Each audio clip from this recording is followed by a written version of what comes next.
Robert Center Kyagulanyi, the leader of opposition, Secretary General, all protocol observed. Angenda okutandika okwogera muzikirize because we are at national unity platform. Yogera ebigambo bino wammanga amaaso gakoddeeyo abakaramwajja amaata jwidwi aluwa mingoni ankole agandi teso byaibo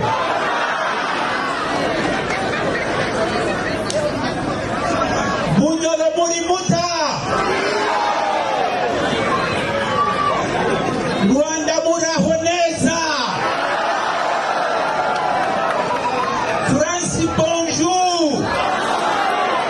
Good afternoon ladies and gentlemen. Acholi kopango. Good afternoon ladies and gentlemen. Because we are at national unity. Muzikirize president waffe olwaleero luno waliwo ebigambo bye wayogera ludde ebbanga nga nze ndi wa national unity platform exactly mukwano gwange andudde ebbanga nga nze ndi wa national unity platform. Bigambo ebyogeddwa mwana mulenzi oba omukulu amanyiddwa nga Honorable Lutamaguzi. Honorable yamanyiddwa nnyo mu ba Honorable abateerya ntama era omu ku basajja abasinze okubanga batunuulirwa ababaddewo akabanga akawerera ddala mu byabufuzi bya Uganda. Atusooke tugende wa Honorable Nambooze. Essanyu lyafunye olunaku olwaleero.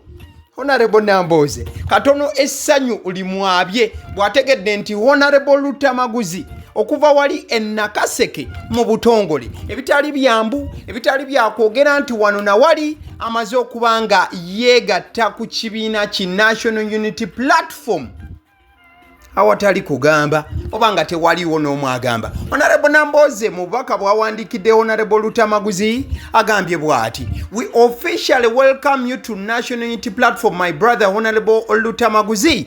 The journey of hope begins aluta continua.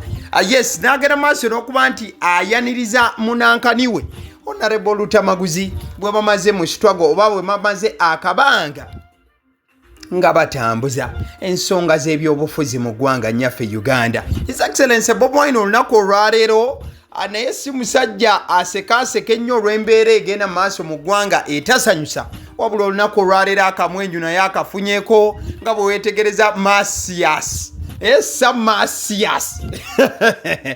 Masias Walukaga naye agenze maaso olw'okuba nti avaayo n'asanyusa ku bantu n'okulaba nti ayaniriza mutaawe aba munywanyi we mu bujjuvu ate wali ku kibiina ki National Unity Platform. Mukwano gwange olunaku olwaleero ng'ennaku z'omwezi 21 olunaku olwa Maayi omwaka 2025 lubadde lunaku olw'ebyafaayo we bigenze maaso n'okuba nti biwandiikibwa wali ku kibiina ki National Unity Platform.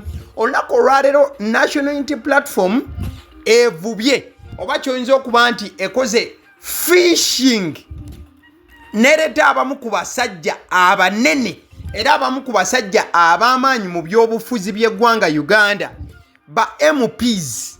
Yes, ba MPs musanvu. Bw'obanga olaba Honorable Lutamaguzi nti yeegasse ku National Unity Platform olunaku olwaleero, mukwano gwange si ye yekka. NUP olunaku olwaleero efunye ba MPs. Omanyi okuba nti nno egasse ababaka abapya efunye ba members wabula nga ba members abo mukwano gwange ba MPs abawedde emirimu era nga bakyasaavinga erese musanvu bweddu nga bonagamba nti tiimu y'omupiira negenda mu katale neesaggula nereta ku cream the la cream, wabula NUP ekyo kyekoze olunaku olwaleero bwerese ba MPs ba cream the la cream musanvu bweddu nga Honorable Lutamaguzi y'omu kuba bakulembeddemu. Ngenda kubanga nkwaba MPs ab'enjawulo abeegasse ku National Unity Platform olunaku olwaleero mukwano gwange osobole okuba nga omanyira ddala mu bujjuvu bwabwe. In fact kansooke nkufunire ekifaananyi kyabwe nga bali wamu ng'ogyeko Honorable Lutamaguzi, Honorable Nsanja Patrick Kayongo, onononga Honorable MP wa Ntenjero County. Olunaku olwaleero agambye nti kayeegatte ku National Unity Platform olw'ensonga we guba musana musajja wa Katonda ye omusana wagenze maaso n'okuba nti agulaba.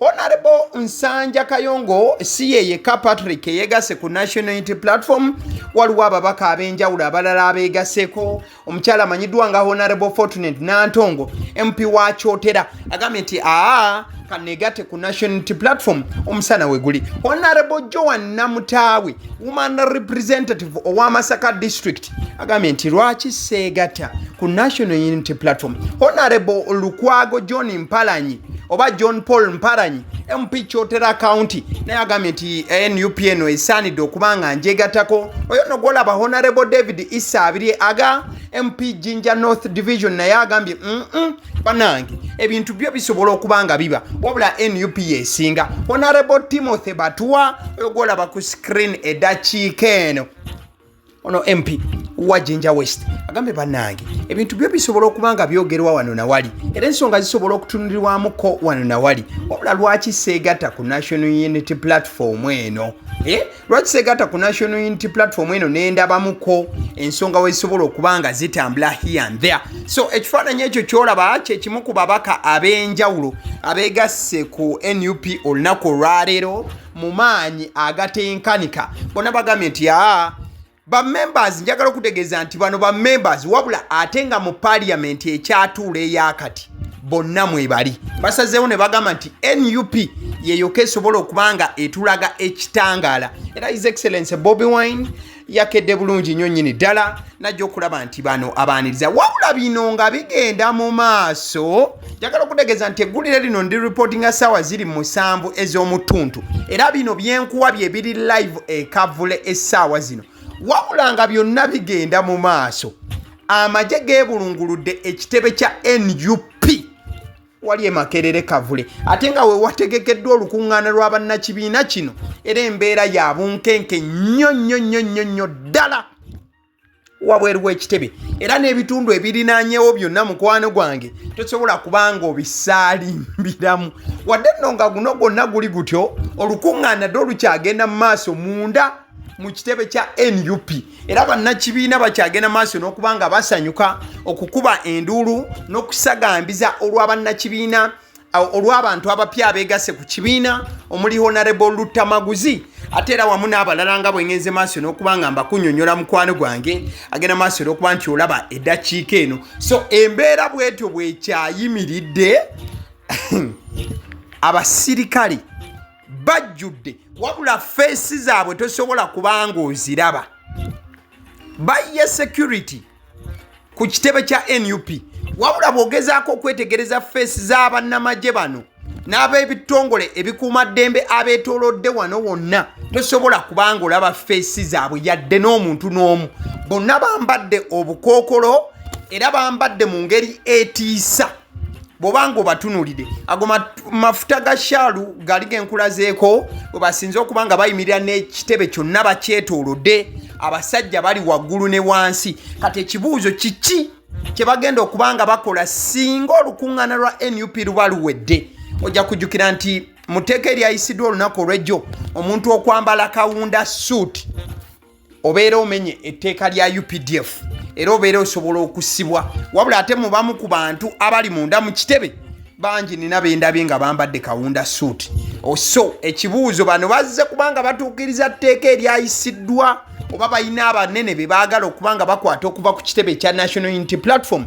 Byonna bibuuzo ebikyebuuzibwa bannayuganda eddakiika eno wabula nga njagala kutegeeza nti yo NUP ababaka ebagasseko kati wakati nga Edi Mutwe ne Nuwa Mutwe Akireewo n'abalala bakyasibiddwa. Olunaku olwaleero abasajja abanene abawanvu n'abampi balabiddwako ku NUP wabula nga bali mu kunyweza security n'ebyokwerinda by'omukulembeze His Excellency Bobi Wine wali ku kitebe nti wadde nga NUP yagibwamu abasajja baayo abakwata ngabo okuli Edi Mutwe, okuli AGALIWO, okuli Smart, okuli Nuwa Mutwe abadde yakwatibwa gye buvuddeko. NUP eyongedde okuba nti eyungula abasajja aba security, abasajja abataliiko kamwenyu, abasajja abatassekaamu yadde eddakiika emu, wabula nga bakakasa bukakasa nti His Excellency Bobi Wine security gy'alina ekyanywezeddwa newankubadde nga abasajja baayo, abasajja abaali baduumira security y'omukulembeze ku NUP yawo Bobi Wine bakwatibwa, era nga Edi Mutwe yalabiddwako ng'embeera mwali tesanyusa yadde, wabula abasajja bagamba nti ffe weetuli okulaba nti His Excellency Bobi Wine security tugimuweera ddala ewatali kutaataganyizibwa wadde okubeera nga waliwo omuntu atiisibwatiisibwa. Mu kifaananyi ky'olaba eddakiika eno mukwano gwange, ye mwana mulenzi Edi Mutwe yaleeteddwa ng'emikono gye girabikira ddala nti gyasalwasalwa ne giteekebwako ebisago eby'amaanyi, era bwe yabadde mu kooti musajja wa Katonda obwedda akankana, ekiraga nti trauma gy'ayitamu si nnyangu n'akamu, era ebintu si birungi n'akamu eri mwana mulenzi ono Edi Mutwe. Sajja ali bubi, yeetaaga essaala zammwe. Wabula wakati nga Edi Mutwe embeera mwali si nnungi, mwana mulenzi amanyiddwa nga Nuwa Mitala, oba abangi gwe bamanyi nga Nuwa Mutwe, naye gye buvuddeko yakwatibwa. Wabula olunaku lw'ejjo ku lunaku we baasomedde ennongoosereza mu tteeka lya UPDF, mwana mulenzi Nuwa Mutwe yaleeteddwa ennateete ku poliisi awo oluvannyuma lw'ennaku nga talabibwako. Wabula naye kigambibwa nti musajja wa Katonda embeera mwali bintu si birungi n'akamu. Saala zokka eri Nuwa Mutwe ne Edi Mutwe, but bwe tuba nga tuvuddeyo awo mawulire ag'ennaku, NUP eri mu kucacyanca n'okusagambiza olw'okubeera nti eyaniriza Honorable Lutamaguzi. Si ye yekka, ne ba MPs abalala abawererako ddala bagambye nti balokose, balabye omusana wali ku NUP. Abasidde omusunsuzi ly'erinnya eryange. AGALIWO gwe mukutu kwe tuli, likinga video.